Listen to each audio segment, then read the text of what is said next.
Organiser sa transmission en protégeant ses proches avec Lynxea. Voilà, on se retrouve pour cette matinale de Live Invest, le rendez-vous 100% digital des épargnants qui est consacré à l'organisation de la transmission. Alors c'est vrai qu'on a parlé des donations du vivant, on a parlé des testaments, mais c'est aussi important de prévoir, de protéger ses proches à son décès. Un décès, ça peut être une baisse importante de revenus pour la famille, et donc pour les proches survivants, eh bien, un capital, une rente peut être bienvenue. Pour parler de cette question très importante, j'accueille Carole Dambrun. Vous êtes directrice de l'ingénierie patrimoniale chez Lynxea. Bonjour. Bonjour Jean-Philippe, bonjour à tous. Alors, est-ce que vous pouvez, dans un premier temps, nous présenter Lynxea ? Avec plaisir. Donc, Lynxea, c'est un acteur majeur de l'épargne en ligne qui fête cette année ses 20 ans et qui travaille... Bon anniversaire. Oui, merci. On va le fêter dignement. Et qui travaille avec un certain nombre de partenaires assureurs de renom, tels que Generali, Suravenir, Spirica, ou encore Apicil. Alors, pour les adeptes des chiffres, je vais en donner deux quand même. Lynxea, c'est 52 000 clients, 2 milliards d'euros d'actifs sous gestion. Et l'ADN de Lynxea, c'est vraiment plus de conseils et moins de frais. D'ailleurs, le pôle patrimonial que je représente aujourd'hui se structure en ce sens et nous disposons déjà d'une équipe de conseillers qualifiés et certifiés CIF, conseillers en investissement financier. Oui, merci de préciser, qui sont eux-mêmes effectivement agréés, enfin qui sont certifiés, oui, voilà, tout à fait. Voilà, qui ont la compétence pour apporter donc du conseil patrimonial auprès de nos clients. D'accord, très bien, merci. Alors Carole, pourquoi faut-il protéger ses proches alors qu'après tout, on a un système de protection sociale assez généreux, qu'il existe des régimes obligatoires qui versent déjà un capital décès, par exemple. Donc, pourquoi est-ce qu'on a besoin de quand même protéger ses proches ? Alors, merci déjà Jean-Philippe de le rappeler, parce que c'est vrai que souvent leur existence en fait, de ces régimes est assez méconnue. Alors, quand vous dites assez généreux, non. C'est-à-dire que le montant du capital versé dans le cadre du régime obligatoire, donc dans le cadre de la sécurité sociale, est très faible. Ça couvrira à peine, en fait, pour faire simple, les frais funéraires. Et puis en ce qui concerne donc les contrats de prévoyance dans l'entreprise, j'allais dire ça dépend de plusieurs critères. Donc ça va dépendre de la taille de l'entreprise, de la catégorie socio-professionnelle de l'adhérent et évidemment des garanties définies au contrat. Et même si l'adhérent fait partie des mieux lotis, donc à savoir il est salarié dans une grande entreprise avec un contrat qui offre quand même certaines garanties, de toute façon les capitaux versés seront insuffisants pour couvrir le montant des droits de succession et entretenir notamment les biens immobiliers. D'accord. Donc évidemment, il faut prévoir des solutions. Et puis en plus, vous avez certaines professions qui ne sont pas du tout couvertes. Donc j'entends par là les travailleurs non salariés, donc qui exercent soit en nom propre, soit à travers leur SARL, et sans compter aussi les dirigeants de SAS qui, eux, ont un statut d'assimilés salariés. D'accord. Juste en préambule, effectivement, ce qu'il faut savoir, c'est pour le régime général, donc en gros pour les salariés, le capital décès n'est plus proportionnel, n'est plus... il est versé sous condition. Voilà, c'est assez récent et forcément ça pénalise en fait les hauts revenus puisque en gros tout le monde touche le même capital décès, quel que soit le revenu, enfin le salaire du défunt. Et puis c'est vrai que vous avez fait référence au contrat collectif, au contrat de prévoyance dans les entreprises. Il faut juste rappeler que à partir du moment où on a le statut cadre, on a forcément, puisque c'est une obligation légale, une obligation réglementaire, on bénéficie forcément d'un contrat collectif de prévoyance. Et puis, il y a des accords de branche professionnelle, qui fait que là aussi, il y a une obligation de contrat collectif de prévoyance, mais cette fois-ci pour tous les salariés. Vous l'avez dit, ça on parle beaucoup des salariés, pour les non-salariés c'est pas pareil. Et puis par exemple, quand on part à la retraite, on ne bénéficie plus de ces contrats d'entreprise. Non, de cette couverture. Et puis il faut savoir que ce sont des contrats de prévoyance qui coûtent très cher. C'est d'ailleurs pour ça que les travailleurs non salariés, en fait, ne souscrivent pas à ce genre de contrat parce que le coût est dissuasif. Donc il y a toute une population qui n'est pas couverte, en fait, par ces contrats de prévoyance. Et je vous disais, même ceux qui sont couverts, de toute façon, le besoin financier sera beaucoup plus important que finalement le capital laissé aux bénéficiaires. D'accord. Dans quelle situation faut-il tout particulièrement protéger ses proches ?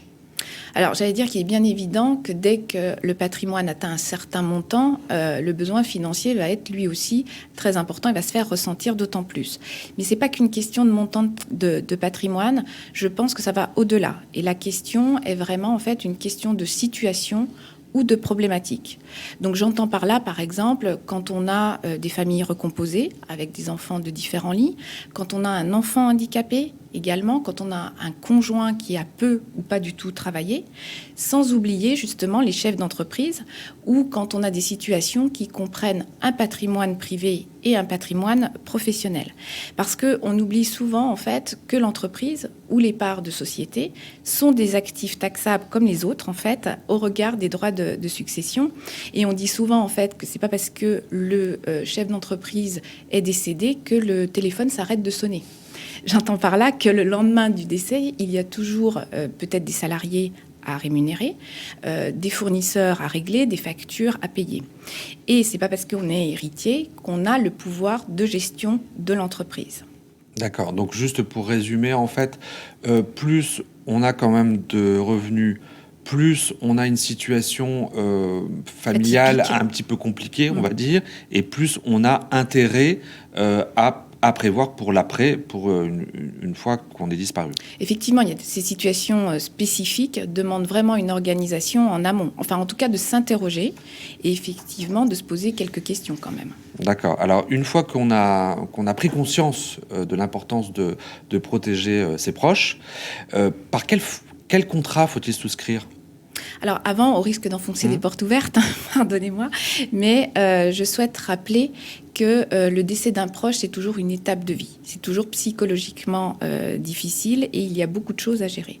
Donc le souci du besoin financier ne doit pas venir s'ajouter en fait au chagrin de la perte de l'être cher. Donc, d'accord. Donc ce que vous voulez dire, proches, c'est que c'est aussi une manière d'alléger la peine. Enfin, que voilà, c'est une situation qui est déjà assez compliquée comme ça, c'est pas la peine d'en rajouter. Exactement. Si les proches savent qu'ils sont déjà à l'abri du besoin financier, c'est vrai que, alors c'est toujours difficile de gérer et de se rendre compte effectivement de la perte de cet être cher, mais disons que s'ils savent qu'ils n'auront aucun souci financier, ça risque effectivement d'alléger quand même leur peine quelque part.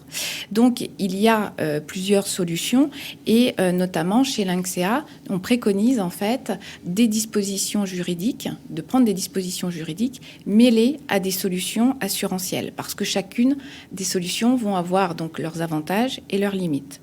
Alors parmi les contrats d'assurance, on va évidemment retrouver la garantie obsèques. Bon, comme son nom l'indique, c'est pour c'est dédié au financement des frais funéraires. Alors il y a plusieurs types de contrats, il y a deux grands types de contrats pour faire simple.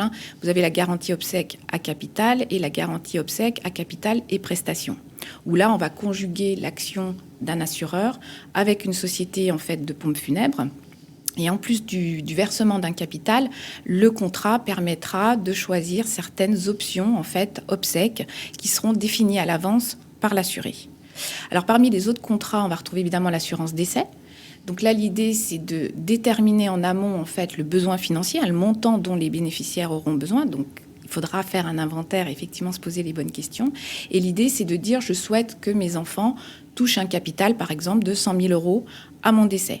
Donc à ce moment-là, l'assureur va calculer une cotisation. Éventuellement, il va vous faire passer un examen médical aussi. Donc vous pouvez être refusé à ce type d'assurance. Mais au moins, vous êtes assuré qu'à votre décès, vos enfants toucheront le capital que vous avez déterminé. Si je n'ai pas cotisé à hauteur de 100 000 € à mon décès, si malheureusement en fait, j'ai un accident de voiture, que je meurs plus tôt que prévu et que donc mes cotisations n'arrivent pas à 100 000 €, est-ce que l'assureur versera quand même 100 000 €? Alors, tout dépend le contrat que vous aurez choisi, en fait. Il y a deux types de contrats. Il y a donc à durée déterminée ou il y a viager. Donc, à durée déterminée, il faut que l'aléa, on va dire, se réalise dans la durée que vous avez estimée. Donc, c'est-à-dire que vous estimez que votre décès va intervenir à telle date. Donc, bon, sauf à avoir une boule de cristal, c'est quand même un exercice compliqué. Donc, il faudra bien, là encore, choisir votre contrat et regarder les options offertes avec ce contrat et voir si ça vous correspond à vos objectifs. D'accord. Mais quoi qu'il en soit, sur ces deux types de contrats d'assurance, on a quand même des limites. À savoir que ce sont des contrats qui sont souvent dits à fonds perdus. C'est-à-dire que si vous en avez besoin, vous avez un imprévu en fait en cas de vie, et vous souhaitez retirer l'épargne ou en tout cas les cotisations versées, eh bien vous ne pourrez pas. Oui, c'est pas de l'épargne, mais c'est un contrat de prévoyance. Exactement. Donc c'est vraiment à fonds perdu. Vous cotisez vraiment pour le bénéficiaire et le dénouement se réalise vraiment à votre décès. Donc en cas de vie, vous ne pouvez pas retirer. C'est là que rentre en jeu, j'allais dire, le contrat d'assurance vie qui va combler ces écueils. Et le fameux couteau suisse de l'épargne, comme on a l'habitude de l'appeler, va permettre en fait d'assurer un capital à vos proches et vous permettre de retirer l'épargne en fait en toute disponibilité, sous forme de retrait partiel programmé ou même encore d'avance. D'accord, d'autant que effectivement, on le dit, mais peut-être qu'on va le préciser, l'assurance vie a d'énormes avantages successoraux. Voilà, exactement. C'est-à-dire qu'on peut, au-delà, en dessous d'un certain seuil, transmettre un capital à ses proches, effectivement, sans droit de succession ou sans prélèvement, en fait, notamment, je pense au prélèvement de 20%, au-delà des 152 500 par bénéficiaire. Voilà, puisqu'il faut rappeler qu'effectivement, il y a une clause bénéficiaire où on exactement, peut désigner les personnes, là où les personnes de son choix, qui n'ont pas forcément besoin d'avoir un lien de parenté avec vous. Non, vous pouvez nommer qui vous voulez. Voilà. Donc c'est vraiment une stipulation, c'est ce qu'on appelle une stipulation pour autrui, c'est-à-dire que c'est comme un peu un testament, on désigne qui on souhaite, et on peut multiplier d'ailleurs ces bénéficiaires, mais on désigne qui on souhaite en fait dans la clause bénéficiaire. Et donc pour les primes versées avant 70 ans, il y a un abattement par bénéficiaire désigné de 152 500 €, ça veut dire que le bénéficiaire peut toucher jusqu'à 152 500 € en franchise d'impôt. C'est quand même très intéressant. Oui, et l'idée, c'est aussi de multiplier justement ces bénéficiaires parce que vous allez multiplier les abattements, forcément. Donc ça aussi, c'est des stratégies, évidemment, qu'on met en place. Donc, à ces solutions assurantielles, on préconise, je vous disais, nous aussi, chez l'INCSEA, donc les dispositions juridiques. Et parmi les dispositions juridiques, vous en avez parlé tout à l'heure, on peut retenir en tout cas la donation au dernier vivant pour protéger son conjoint, pour le privilégier évidemment, ou la rédaction d'un testament, ou encore, en présence d'un patrimoine professionnel notamment, le mandat de protection future ou le mandat à effet posthume. Donc vous voyez que votre question n'est pas si simple en fait, et que l'idée, c'est en fonction de la situation, en fonction de la problématique, il faudra sans doute en fait une conjugaison de toutes ces solutions, et je dirais le bon conseil, c'est plutôt de multiplier les briques. D'accord. Alors justement, par rapport à toutes ces briques, où on voit bien qu'il y a des briques juridiques, il y a des briques financières, enfin bon, il y a... Et il y en aura des fiscales aussi. Voilà, fiscales, enfin donc ça fait beaucoup de briques. Ça fait beaucoup de briques, oui. Voilà. Par qui faut-il se faire conseiller ? Alors, je dirais que l'idée, c'est de faire un inventaire de la situation. Et pour moi, l'interlocuteur privilégié, c'est le conseiller en gestion de patrimoine, qui, lui, en fait, aura toutes les compétences pour faire cet inventaire, compétences juridiques, fiscales et financières, et il fera un audit patrimonial. Et le cas échéant, il pourra s'appuyer, comme d'ailleurs nous le proposons chez l'INCSEA, il pourra s'appuyer sur un réseau d'experts tels que notaires, experts comptables ou avocats fiscalistes. S'il a une question, s'il a un cas très très particulier, il a un réseau d'experts vers qui Normalement. se tourner. En tout cas, nous, chez l'INCSEA, oui. Nous avons un pôle d'experts avec qui on a noué donc, des partenariats. Et quand on a besoin d'un expert complémentaire, en fait, à nos solutions préconisées, eh bien, on va chercher cet expert. J'allais dire, le conseiller en gestion de patrimoine, c'est un peu l'équivalent de votre médecin généraliste. Donc, il va faire le diagnostic, il va vous demander, il va faire un check-up, il va vous demander vos antécédents et il va dire là où ça fait mal. D'accord. Et à ce moment-là, il va vous demander d'aller voir tel ou tel spécialiste pour traiter donc le point névralgique. D'accord. Et à partir de quel âge il faut commencer à se soucier de tout ça ? Vous allez me dire que ça dépend des Exactement. cas. Exactement. Il n'y a pas d'âge, en fait. Je dirais que c'est plutôt la situation. Parce que si vous héritez d'un gros patrimoine à 30 ans, vous avez déjà des questions et vous avez déjà une vraie problématique. En plus, vous en avez parlé tout à l'heure, mais c'est vrai que si on veut anticiper la transmission de son patrimoine pour limiter les coûts fiscaux, les donations, le rappel fiscal, c'est tous les 15 ans. Donc, 15 ans, c'est long. Donc, j'allais dire, plus tôt on commence à se poser des questions, mieux c'est. Mais c'est vrai qu'en général, on est plutôt en constitution de patrimoine. Et puis, c'est autour de 40, 45 ans. Je pense qu'il faut se poser les bonnes questions. Non seulement en termes de retraite, de complément de retraite aussi, parce que ce n'est pas le sujet d'aujourd'hui, mais Oui. il y a quand même cette problématique. Et, Oui, c'est-à-dire que c'est bien de donner, mais il faut quand même penser à soi et à son futur. Enfin, exactement, parce que si vous donnez, certes, c'est bien, vous adorez vos enfants et c'est parfait, on n'en doute pas. Le problème, c'est qu'il faut quand même se ménager un capital pour soi. Donc, il ne faut pas se dessaisir n'importe comment. Après, tout dépend, là encore, du patrimoine dont vous bénéficiez et que vous avez constitué ou que vous avez hérité. Ok, merci beaucoup pour tous ces conseils. C'était Merci assez complet. On va passer maintenant à la séquence questions des internautes. Live Invest, le rendez-vous 100% digital des épargnants.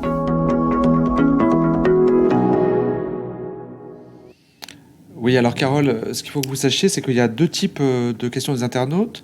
Les internautes, au moment de l'inscription, peuvent poser des questions en amont du live. Et puis après, c'est tout l'intérêt du live, bien sûr, c'est que les internautes peuvent poser en direct des questions grâce au chat. Alors, justement, pour les questions en amont, il y avait la question assez simple, mais je pense que c'est important d'y revenir. L'assurance vie peut-elle permettre de protéger ses proches ?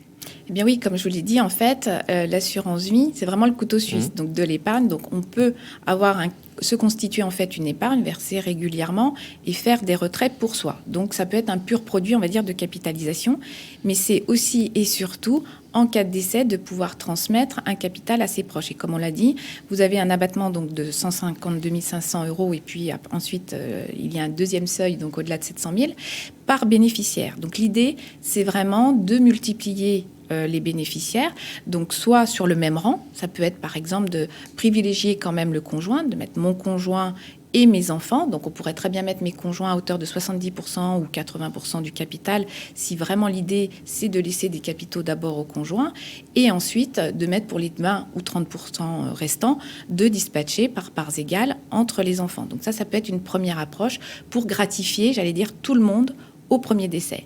Après, en fonction de la situation et des besoins justement de ce conjoint, est-ce qu'il a travaillé ou pas, il aura de gros besoins financiers si l'autre conjoint décède. À ce moment-là, l'idée, c'est de prévoir des bénéficiaires de différents rangs, voire éventuellement d'opter pour un démembrement même de la clause bénéficiaire.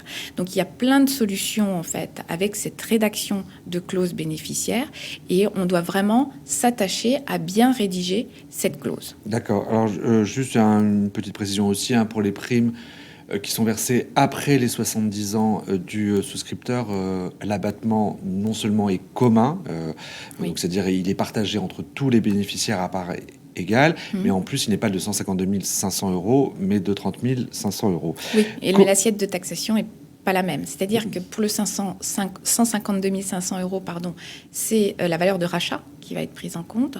En ce qui concerne les primes versées après 70 ans, c'est les primes versées hors les intérêts. Donc les intérêts ne sont pas pris en compte dans cette valeur de rachat complète.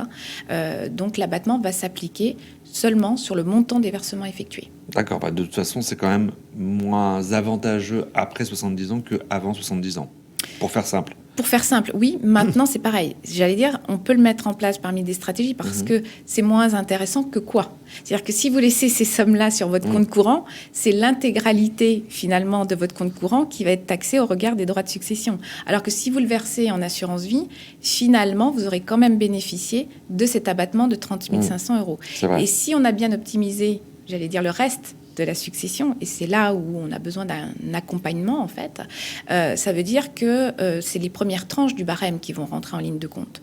Donc au final, entre l'abattement et si on est dans les premières tranches du barème, on va dire la fiscalité dissuasive des droits de succession qui fait un peu peur comme ça de premier abord, eh bien n'est pas forcément si prohibitive que ça. D'accord.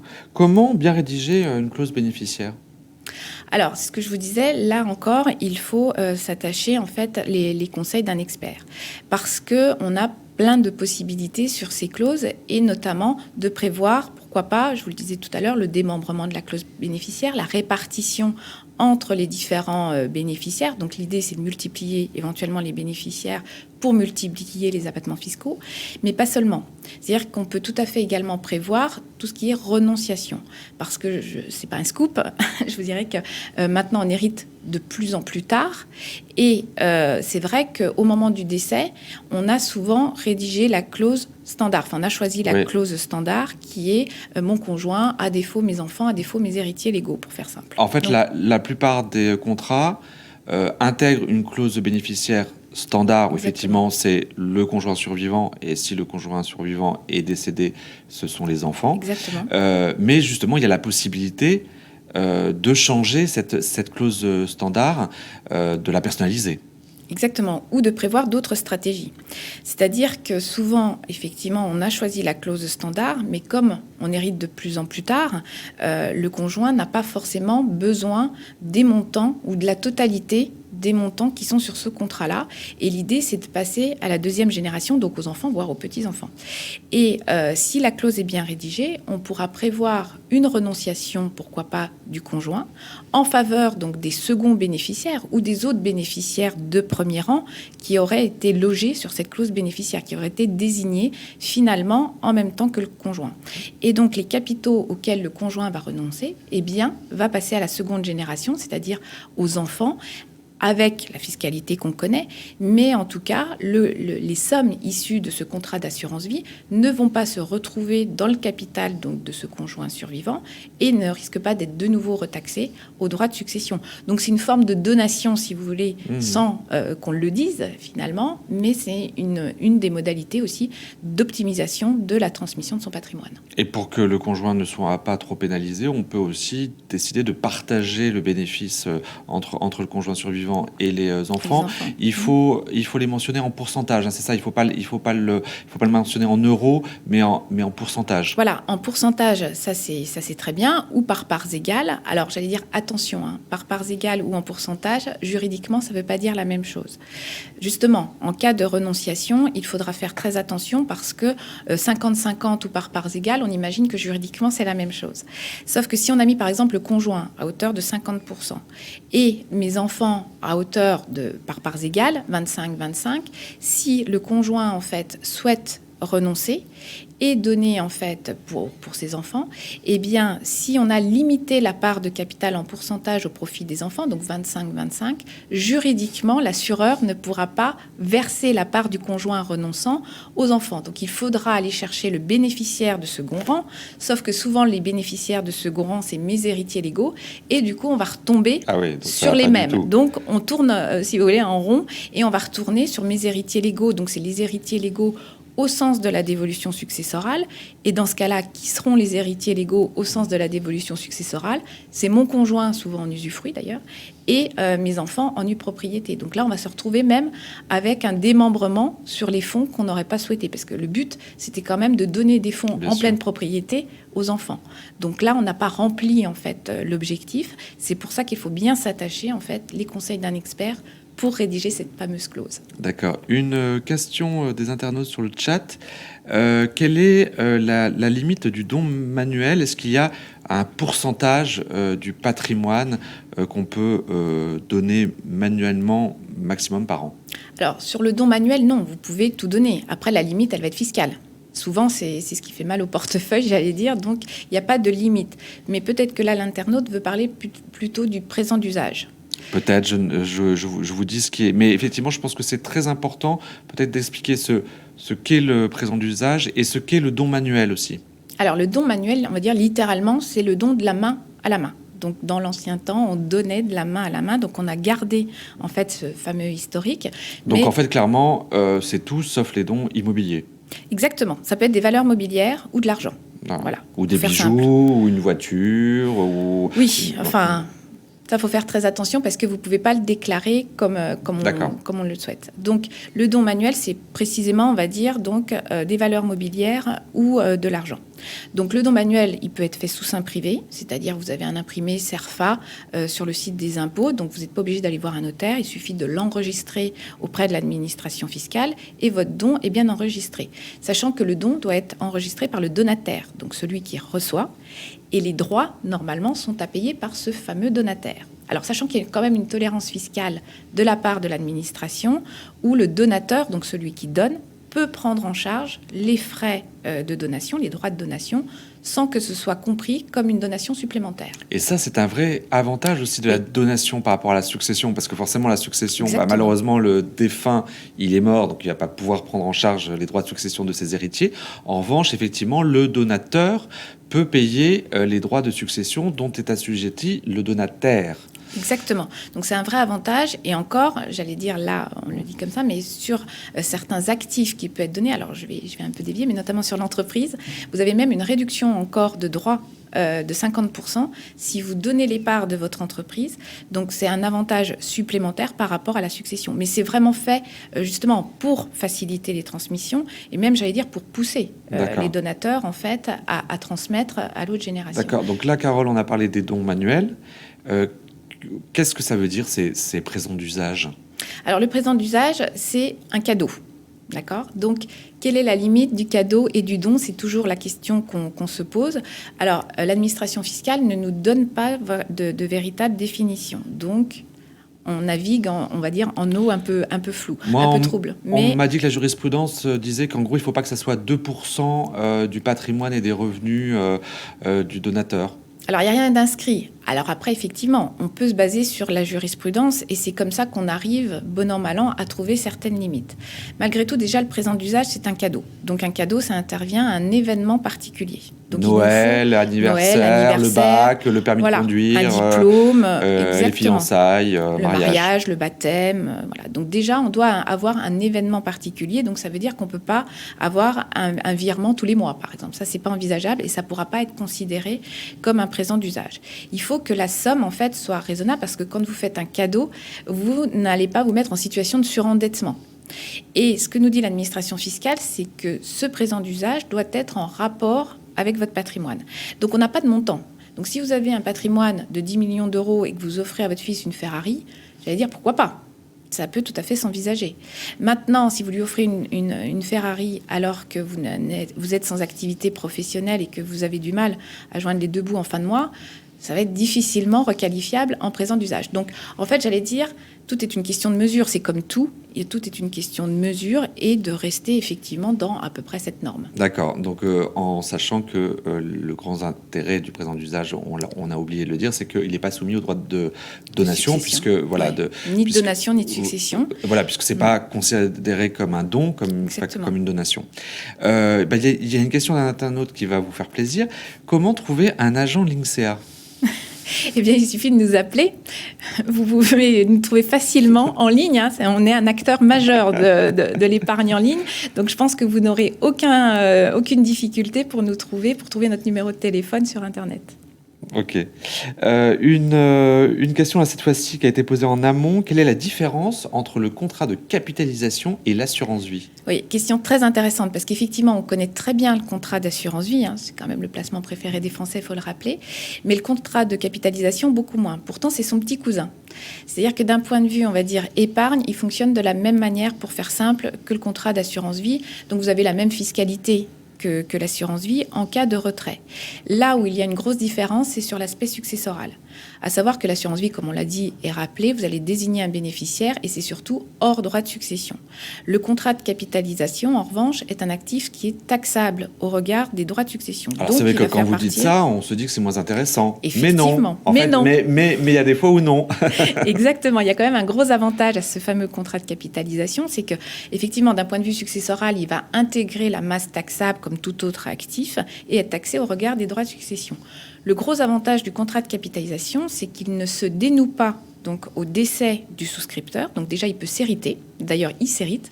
Donc la bonne astuce, c'est de le loger, par exemple, sur un testament, de le nommer et de le léguer à un de ses enfants. Parce que si on ne fait rien, les enfants vont se retrouver en indivision sur ce contrat. Où l'idée, c'est d'en souscrire plusieurs, éventuellement, et de léguer, en fait, chaque contrat de capitalisation à chacun des enfants pour éviter, justement, cette situation d'indivision. Mais au-delà de ce legs et de ce non-dénouement, en fait, au décès du souscripteur, c'est que, contrairement au contrat d'assurance vie, le contrat de capitalisation peut faire l'objet d'une donation. Et donc, il peut se donner de son vivant, que ce soit en pleine propriété ou en démembrement. Ça veut dire que vous pouvez très bien souscrire, vous, aujourd'hui, un contrat de capitalisation, décider dans quelques années d'effectuer votre transmission de patrimoine en faveur de vos enfants et de donner la nue propriété d'un contrat de capitalisation tout en vous réservant donc l'usufruit, donc de bénéficier des fruits du placement justement pour votre retraite et de conserver cette antériorité fiscale. Parce que le gros avantage, c'est que lors de cette donation ou de ce legs à la succession, on va considérer la date d'antériorité fiscale initiale, enfin de la souscription initiale. Donc vous pouvez très bien déjà donner en fait un véhicule de placement qui est défiscalisé à vos enfants. Parfait, très bien. Bravo. Merci beaucoup. Merci à beaucoup, vous, Carole. Chers internautes, on va continuer notre matinale sur la transmission par un autre atelier qui va démarrer d'ici 15 petites minutes. Et entre-temps, vous aurez plein de vidéos super intéressantes à regarder. Là, cette fois-ci, on va aller un petit peu plus loin. On va voir comment optimiser sa succession. Clairement, comment faire en sorte que ces héritiers payent le moins de droits de succession possible. À tout de suite. Live Invest, le rendez-vous 100% digital des épargnants.